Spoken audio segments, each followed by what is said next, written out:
जीवन में कभी कभी ऐसा होता है कि हम बहुत परेशान हो जाते हैं। समस्याएं बहुत होती हैं और समाधान कोई भी नहीं। लेकिन एक कहावत है, जहां ना पहुंचे रवि वहां पहुंचे कवि।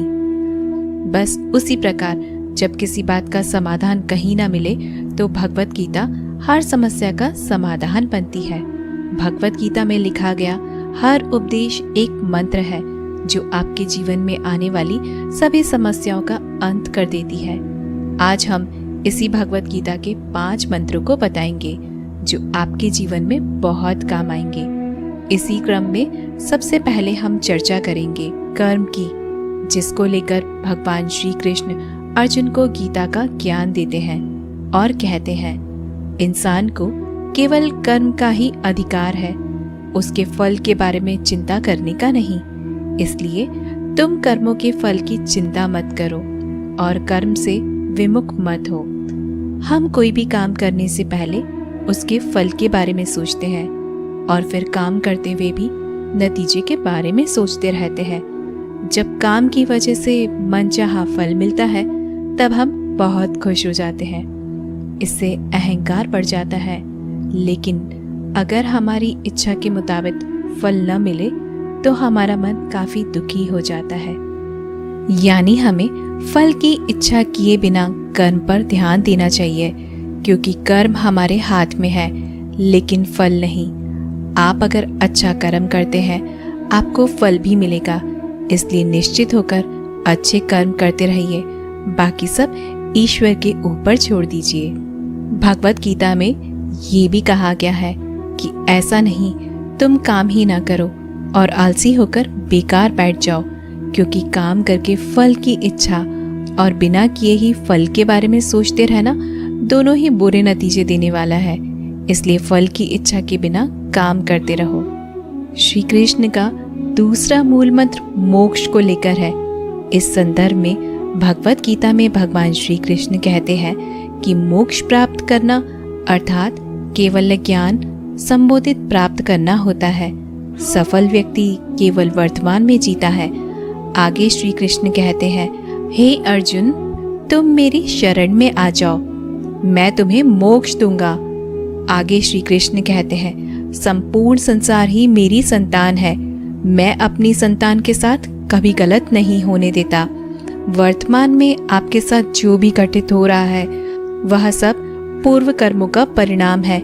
यानी अगर आपका जीवन वर्तमान में संगठन में चल रहा है तो परेशान होने की बिल्कुल आवश्यकता नहीं, क्योंकि यह आपके किसी बुरे कर्म का परिणाम है और उस कर्म के परिणाम का अंत होते ही आपके अच्छे दिनों की शुरुआत हो जाएगी। तीसरा मूल मंत्र श्री कृष्ण ने क्रोध को लेकर दिया है। क्रोध मनुष्य का सबसे बड़ा शत्रु है। क्रोध में आकर लोग सही गलत के बीच का अंतर ही भूल जाते हैं और समस्त पापों के भागीदार बन जाते हैं। क्रोध में अपने भी शत्रु के भांति अप्रिय लगने लगते हैं और ये हमारी मानसिक परिस्थिति को वश में कर असंतुलित कर देता है। इस हालात का शिकार हो मनुष्य कई अनजाने पाप कर बैठता है, जिससे भक्ति का नाश हो जाता है। आइए जानते हैं कि गीता के अनुसार इस क्रोध से बचने के क्या मार्गदर्शन है। भगवान श्री कृष्ण कहते हैं कि क्रोध से मोह या यूं कहें कि मूढ़ भाव उत्पन्न होता है। क्रोध से उत्पन्न मूढ़ता से स्मृति का नाश होता है तथा वह भ्रमित होती है। अब इससे ज्ञान का नाश होता है। बुद्धि नाश से मनुष्य अपनी स्थिति से बहुत नीचे गिर जाता है। श्री कृष्ण ने क्रोध को समस्त पापों का मूल बताया है। श्री रामचरितमानस में भी कहा गया है, काम, क्रोध, मद, लोभ सब नाथ नरक के पथ है। क्रोध एक अग्नि है जिससे सद्बुद्धि जल जाती है। क्रोध में आकर हम अपना विवेक खो बैठते हैं। हमको बिल्कुल पता नहीं चलता कि ज्ञान व अज्ञान क्या है। हम नहीं जान पाते कि अनुचित क्या है। हम क्रोध की अग्नि में अपनों को शत्रु मान लेते हैं।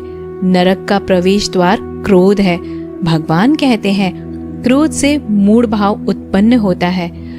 श्री कृष्ण ने चौथा मंत्र स्मृतियों को लेकर बताया है।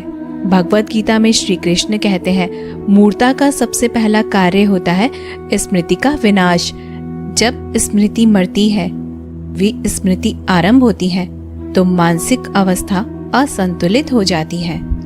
मानसिक असंतुलन से पाप हो जाता है। वहीं सबसे पांचवा व महत्वपूर्ण मंत्र है कि कोई भी काम छोटा या बड़ा नहीं होता।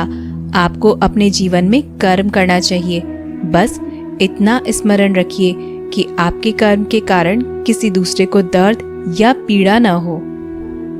दोस्तों, हम आशा करते हैं कि आपको ये वीडियो पसंद आई होगी। अगर आपको ये वीडियो अच्छी लगी हो तो ऐसे जीवन बदलने वाली वीडियोस के लिए हमारे चैनल को ज़रूर सब्सक्राइब करें। मिलते हैं अगले वीडियो में।